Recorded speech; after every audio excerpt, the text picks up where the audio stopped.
Oi, gente! Nesse vídeo nós vamos fazer algumas observações sobre tipos sanguíneos e vamos começar falando sobre dois tipos sanguíneos raros. Nós temos aí então um sangue chamado de RH nulo ou também chamado de sangue dourado. Esse tipo sanguíneo é o mais raro de todos, tá? Ele é chamado de sangue dourado justamente pelo fato, da dificuldade de se encontrar e também pela enorme capacidade que ele tem de salvar vidas, tá? Então, o sangue RH nulo, ele pode ser considerado universal. Ele pode ser doado para pessoas com qualquer tipo sanguíneo, tá? E para a gente entender isso, vamos voltar um pouquinho às nossas explicações anteriores. Nós vimos que os tipos sanguíneos, eles são determinados pela presença ou ausência de algumas proteínas, glicoproteínas, na membrana das hemácias, né? Na verdade, aqui o sistema BO, o sistema RH, nós vamos ver também o sistema MN, que a gente estuda, são sistemas simples de serem estudados para dar uma compreensão geral a nível de ensino médio. Mas, na verdade, a gente tem muitos outros antígenos na superfície da membrana, tá? E, na verdade, a gente tem cerca de 35 grupos de tipos sanguíneos reconhecidos pela Sociedade Internacional de Transfusão de Sangue, tá? Alguns tipos sanguíneos, eles não são falados devido à complexidade de tudo isso. Por isso que a gente só compreende aqueles, tá? A gente só estuda a nível de ensino médio aqueles tipos sanguíneos. Mas esse tipo sanguíneo RH nulo, nesse indivíduo, nas hemácias dele, não tem nenhum antígeno na superfície da membrana. Então, ele pode doar para qualquer pessoa, porque o que vai acontecer? Como ele não vai ter nenhum antígeno, a pessoa não vai reconhecer nada como estranho e não vai ter aglutinação, tá? Então, esse tipo sanguíneo, que foi detectado pela primeira vez em 1961 em uma cidade australiana, aparece muito pouco, tá? Hoje existem mais ou menos 43, vi na literatura, até 45 pessoas registradas. Aqui no Brasil, a gente tem, segundo a literatura, 2 casos de pessoa com esse tipo sanguíneo. Essas pessoas, normalmente, elas ficam registradas em bancos sanguíneos e, em situações extremas, elas podem ser procuradas para fazer doação. Mas, enquanto elas podem salvar muitas vidas, para elas receberem sangue é muito difícil, né? Porque elas não podem receber os outros tipos sanguíneos, tá? Então, elas teriam que receber de pessoas que têm o mesmo tipo delas, mas essas pessoas, então, normalmente elas estão distantes e o transporte desse tipo de sangue é mais difícil. O que acontece algumas vezes é que elas doam sangue e esse sangue fica guardado para caso elas precisem, né?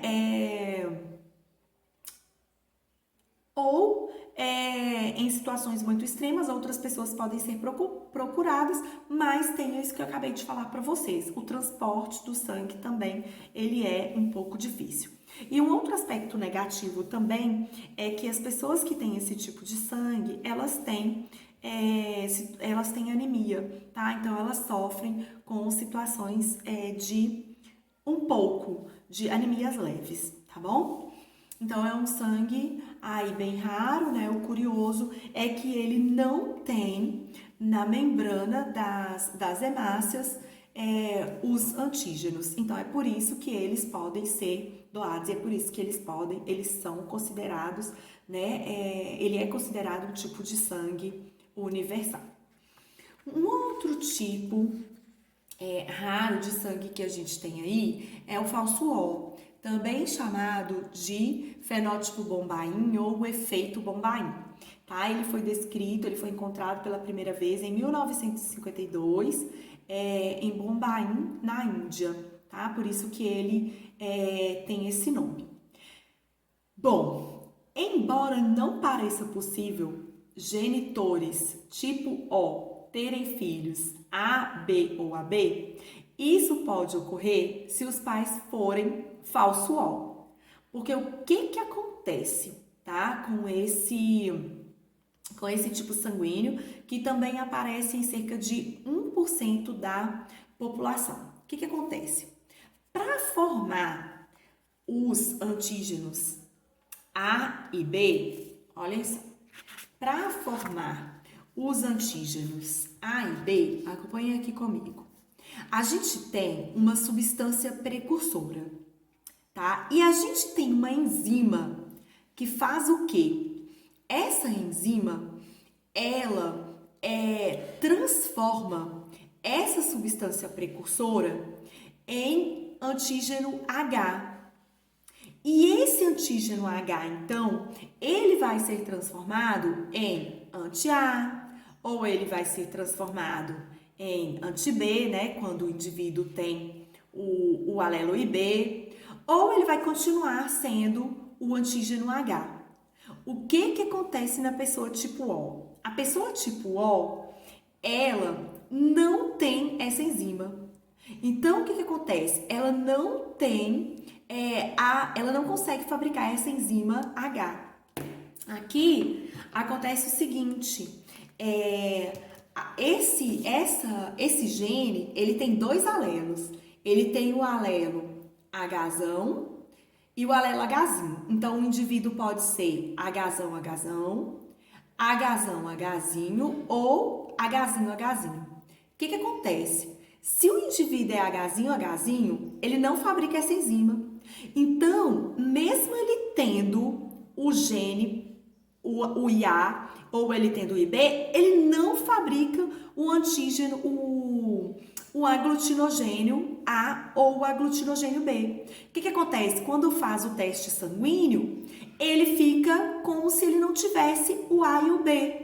E na verdade ele não tem, mas ele não tem porque ele não consegue fabricar. Só que geneticamente ele tem o alelo IA e ele tem o alelo IB. Ele não é Izinho. Certo? Então, o que acontece com o indivíduo falso O? Olha só, por não possuírem os aglutinogênios A e B na membrana das hemácias, o fenótipo Bombai pode ser incorretamente identificado, o indivíduo que tem esse fenótipo, né, o fenótipo Bombai, ele pode ser incorretamente identificado como sendo do grupo O, tá? Então, os indivíduos falso O, eles são Hzinho, como eu falei para vocês, sempre identificados como do grupo O, através das técnicas tradicionais de determinação dos grupos sanguíneos. São, em última análise, indivíduos IA, Izinho, IB, Izinho, IA e B, desprovidos da enzima que transforma a substância precursora em antígeno H. Então, eles não conseguem ter a substância que vai servir para formar o antígeno A ou o antígeno B, o aglutinogênio A ou o aglutinogênio B, certo? Então, é por isso que quando eles fazem os exames, como o exame ele procura o A e o B, ele não encontra o A e o B, o soro anti-A e o anti-B não encontra, não aglutina, ele fica sendo tido como O. Mas, na verdade, né, ele pode depois, mais tarde, ter um filho,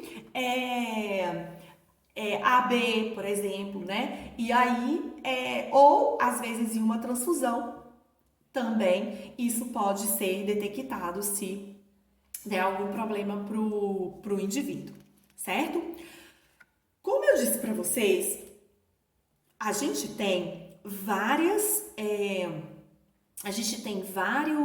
aglutinogênios nas hemácias, tá? Vários antígenos podem ter aí na superfície das hemácias, mas a gente não estuda tanto.